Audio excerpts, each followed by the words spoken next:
दोस्तों, क्या आप जानते हैं पार्ले जी बिस्किट की शुरुआत होकर एक सक्सेसफुल बिजनेस बनने के बाद कंपनी 75 सालों के लिए बंद कैसे हो गई थी और फिर से शुरू होने के बाद 2012 में भारत में सबसे ज़्यादा बिकने वाला बिस्किट ब्रांड कैसे बन गया। गांव हो या शहर, सब जगह इसी का राज है। भारत में ऐसा कोई घर नहीं जहां पार्ले जी का बिस्किट नहीं आया हो।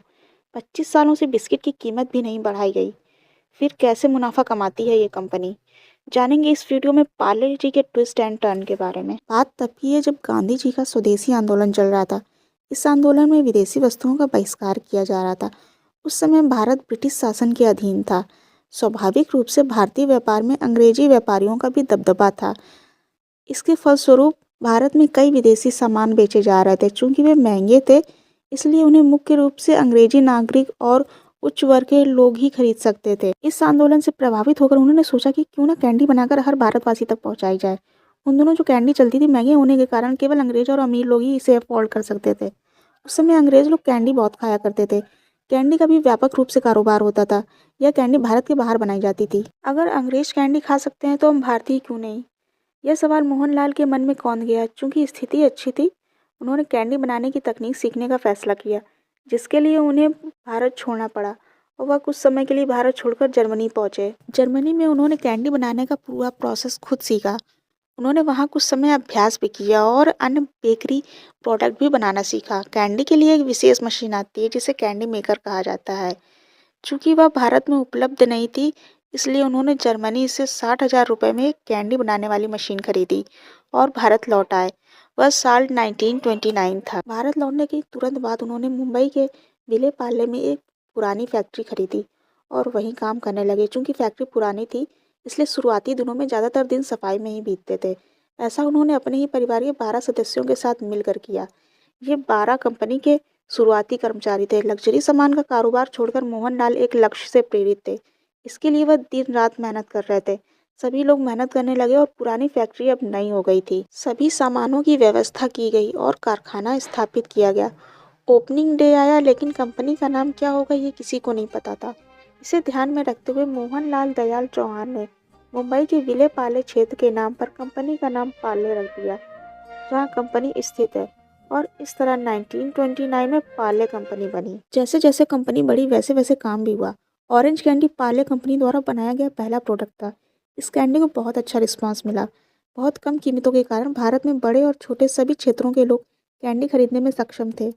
बाद में उन्होंने दूसरे फ्लेवर में और भी कई तरह की कैंडी बनाई। अंग्रेज नागरिक भी इस कैंडी को पसंद करने लगे थे। पीछे मुड़कर देखें तो कंपनी ने सफलतापूर्वक 10 साल पूरे कर लिए थे। मोहनलाल अब बाजार में एक सफल व्यापारी थे। कैंडी की कीमत कम होने के बावजूद कंपनी अच्छा मुनाफा कमा रही थी। बेशक अंग्रेज व्यापारियों और अन्य मंडलियों के साथ मोहनलाल के रुख ने फिर से कुछ खास देखा। उन्होंने देखा कि अंग्रेज चाय के साथ बिस्किट भी खाते हैं। उस समय बिस्किट भी उच्च वर्ग तक ही सीमित थे और उनमें से ज़्यादातर अंग्रेज नागरिक थे। जब मोहनलाल ने सोचा कि हमें ऐसे बिस्किट बनाने चाहिए और सभी के लिए बहुत ही किफ़ायती मूल्य पर बेचा जाए। उन्होंने देखा था कि जर्मनी में बिस्किट कैसे बनते हैं, इसलिए वह तकनीक जानते थे।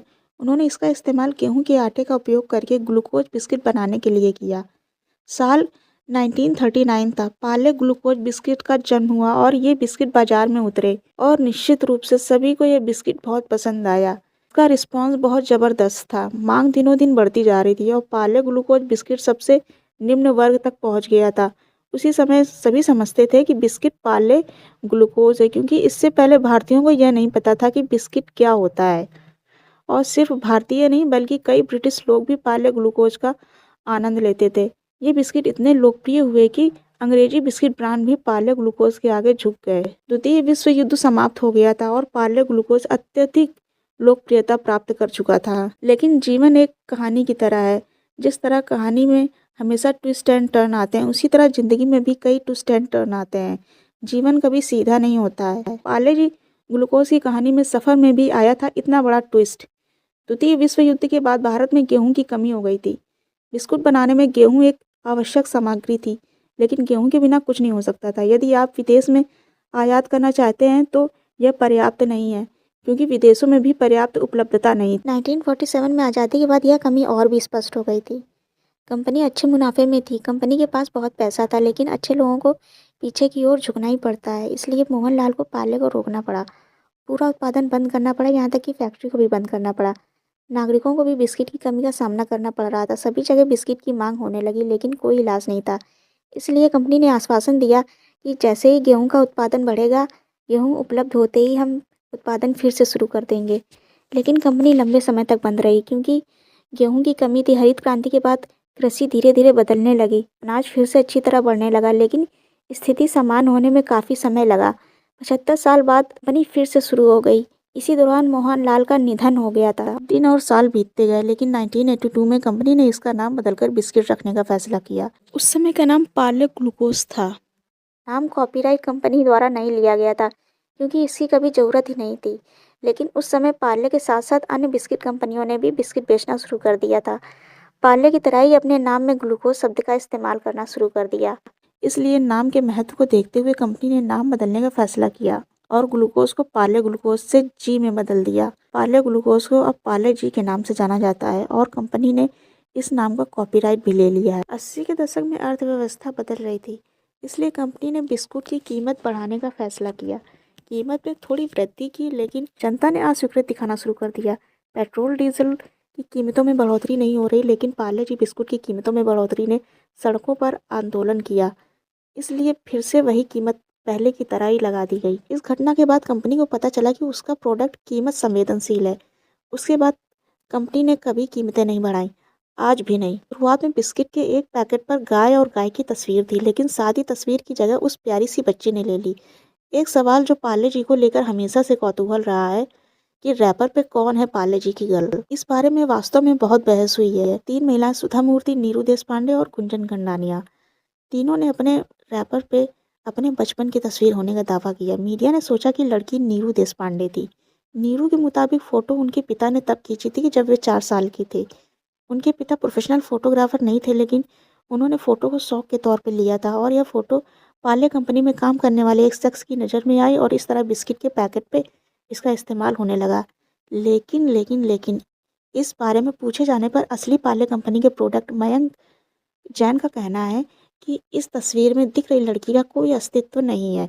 यानी यह तस्वीर किसी लड़की की नहीं है, यह एक इमेजिनेशन है। किसी को नहीं पता है कि इनमें से कौन सी बात सच है, इस कहानी में कितनी सच्चाई है। और इन दोनों सबसे बड़ा सवाल है कि यह कंपनी एक ही कीमत पर इतने सालों तक मुनाफे में कैसे रह सकती है। यह वास्तव में एक बहुत बड़ी गणित है। आपने देखा होगा कि पहले पार्ले जी बिस्कुट में आप देखेंगे कि शुरुआत में जो बाहरी आवरण कागज़ का बना होता था। महंगाई बढ़ने के साथ ही कागज़ में की कीमत में बढ़ोतरी हुई, लेकिन बिस्किट की कीमत बढ़ाना संभव नहीं था। इसलिए उन्होंने कागज़ के बजाय प्लास्टिक का उपयोग करना शुरू कर दिया। थीम और तस्वीर वही रही, लेकिन कवर प्लास्टिक का बना। इस प्रश्न का उत्तर मिल गया। इसके अलावा प्लास्टिक के बाहरी आवरण के अलावा कुछ नहीं बचा, सीधे अंदर बिस्किट थे। इसलिए अन्य खर्चों का सवाल हल हो गया। अन्यथा हम देखते हैं कि अन्य कई प्रोडक्ट में एक से अधिक कवर होते हैं, लेकिन इसमें सिर्फ एक ही है। लेकिन इसे समझना आसान है। ज़्यादा बिस्किट आते थे, लेकिन अब कम है। पैकेट इतना बड़ा दिखता है, लेकिन अब बहुत छोटा दिखता है, क्योंकि बिस्किट की संख्या कम हो गई है और आकार भी कम हो गया है। लेकिन बदलाव बहुत धीरे धीरे आया और ग्राहकों ने इसे स्वीकार भी कर लिया। पार्ले जी बिस्किट का प्रॉफिट रेशियो बहुत कम है, लेकिन इसलिए कंपनी को भी चिंता नहीं हुई। पार्ले जी बिस्किट आजकल पैसे कमाने के लिए नहीं बने हैं। इसका मतलब यह हुआ कि कंपनी को पार्ले जी बिस्किट से कोई फ़ायदा नहीं होता है, क्योंकि इतने सालों की एक ही कीमत है। इसलिए कंपनी ने अन्य पार्ले प्रोडक्ट लॉन्च किए और यह अन्य उत्पादों से है जो कंपनी को सबसे अधिक लाभ प्राप्त कराते हैं। अधिकांश प्रोडक्ट जो हम प्रतिदिन उपयोग करते हैं वे पार्ले जी कंपनी के हैं और वे बहुत प्रसिद्ध भी हैं, क्योंकि उनके उच्च लाभ मार्जिन के कारण कंपनी वहाँ से पैसा कमा लेती है। इससे पार्ले जी बिस्किट को ज़्यादा फर्क नहीं पड़ता और इनका उत्पादन जारी रहता है। और वजन 100 ग्राम था, लेकिन धीरे धीरे यह बदल गया। बिस्किट की संख्या कम हो गई और इनका वजन भी कम हो गया। लेकिन क्या कंपनी ग्राहकों को धोखा दे रही है? नहीं, बिल्कुल नहीं। कंपनी ने लिफाफे में इन सभी परिवर्तनों का स्पष्ट उल्लेख किया है। कंपनी ग्राहकों से कुछ भी नहीं छिपाती है, इसलिए कंपनी किसी भी तरह से ग्राहकों को धोखा नहीं दे रही है। 2003 में पार्ले जी दुनिया का सबसे ज़्यादा बिकने वाला बिस्किट बन गया। 2012 में कंपनी ने कहा कि उसने अकेले पार्ले जी बिस्किट से 5,000 करोड़ रुपए कमाए थे। तब यह आंकड़ा चौंका देने वाला। पार्ले जी भारत का पहला एफएमसीजी ब्रांड था जिसने इतना अधिक आंकड़ा हासिल किया। पार्ले जी की फैक्ट्रियों में सालाना करीब 14,600 करोड़ बिस्किट बनते हैं और ये सभी बिस्किट देश भर में करीब 60 लाख दुकानों में बिकते हैं, जिससे कंपनी को $16 मिलियन का राजस्व मिलता है। हम में से प्रत्येक की कुछ यादें हैं, कभी दूध में डुबोकर, कभी चाय में डुबोकर और कई बार पानी में डुबोकर। पार्ले जी ने सभी भारतीयों की भूख मिटाई है। पार्ले जी भारतीयों के लिए एक इमोशन है, इस वीडियो से आपको थोड़ी सी भी जानकारी मिली है, इस चैनल को सब्सक्राइब कर दीजिए एंड वीडियो को लाइक कर दीजिए। Thank you so much.